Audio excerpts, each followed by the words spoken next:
On Capitol Hill today, Supreme Court nominee Brett Kavanaugh defended himself vehemently against sexual assault allegations. Here in Norfolk, the YWCA says what we saw on the national scale today happens right here. Robert Boyd explains the potential impact of today's testimony. Well, YWCA of Southampton Roads says they expect an increase of calls from sexual assault victims in the upcoming days, weeks, and months because of the Kavanaugh-Ford hearing.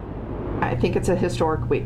You look at the Bill Cosby sentencing. Same week. The same week as this testimony. Kristen Pine and Nicole Norden of the YWCA of Southampton Roads say no matter what the outcome of the Brett Kavanaugh, Christine Blasey Ford Senate hearing, it's a positive step in the fight against sexual assault. Slowly, we are turning the tide in society to say this is no longer acceptable, and we're not going to stand for it. The YWCA says what we watch play out on national TV is not much different than what we see every day in Hampton Roads. This case is, very similar to thousands of cases we see each year. Typically, one person's story against the other person's story. The YWCA says the scrutiny Ford is going through is exactly why so many victims choose to remain silent. Just people questioning her motives. Why would you tell the story now?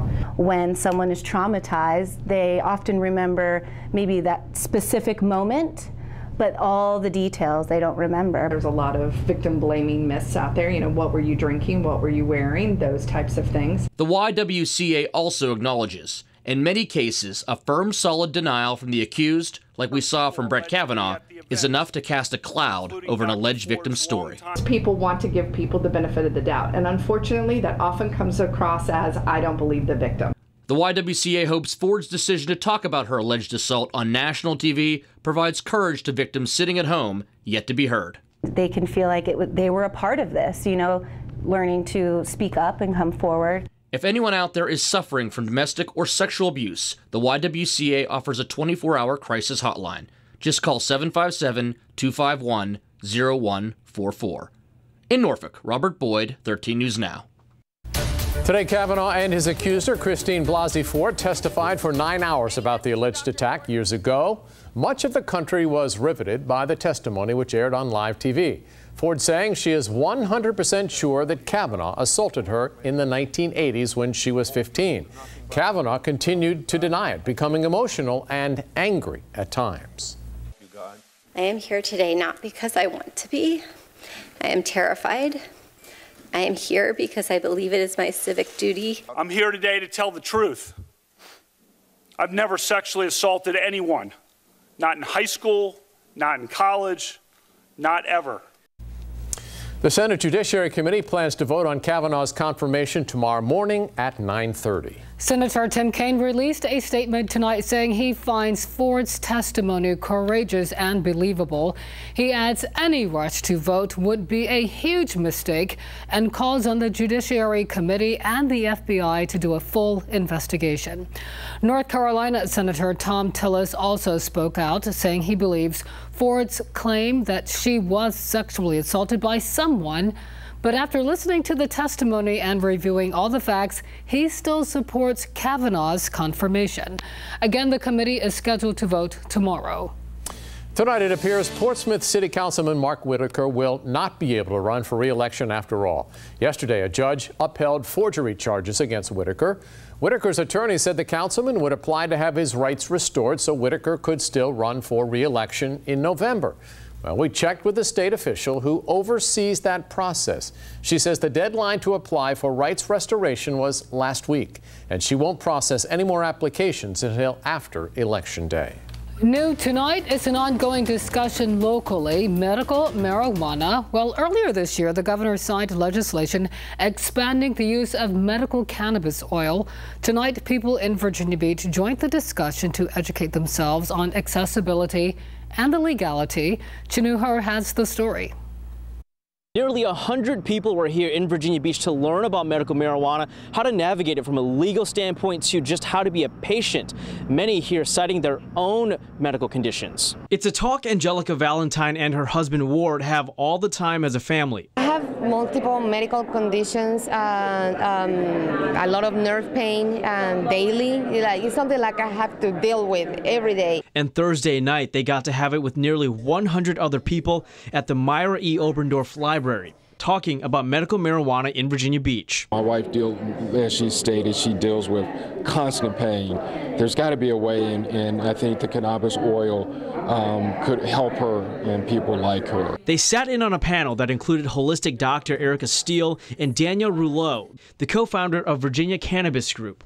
The two answered questions for the crowd ranging from the legality of medical marijuana to the health side, alongside David Nygaard. We're hosting this event with some experts in cannabis to talk about how we can make medical marijuana accessible to everybody in Virginia Beach. It's kind of a new program, so we're here to educate people on it. Nygaard is running for city council in Virginia Beach in the Beach District, and he hosted the event, which also provided medical marijuana certification applications. He says he's someone who understands this conversation just like the Valentines. My father's 84. He's on a pain regimen, and he's one of those that could really benefit from this. And the Valentines are thankful to be able to meet others who understand them. I think it's good for our area that we have open-minded folks in this Hampton Roads area that are passionate. In Virginia Beach, Shanu Hurt, 13 News Now. A community in North Carolina is heartbroken tonight. Search teams found the body believed to be that of missing 6-year-old Maddox Rich. Gastonia's police chief says searchers found the boy's body in a creek about a mile from the spot where he was last seen. Maddox's father says his son ran ahead of him as he walked at a park last weekend. Authorities became emotional today as they talked about finding the little boy. Well, I've lost a lot of sleep this week worried about Maddox. I'd also like to say that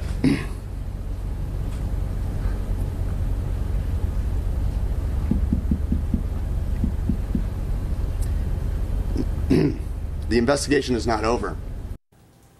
The FBI says they still want to hear from anyone who was in the park the day Maddox disappeared. A new training facility in Chesapeake will give nonviolent offenders a fresh start after they've served their time. State and local officials cut the ribbon at the Priority Technical Training Center today. The auto repair shop will train nonviolent inmates to become auto technicians. And they'll help fill the need for a skilled technicians workforce in the automotive repair industry. Tidewater Community College offers the 2-year program.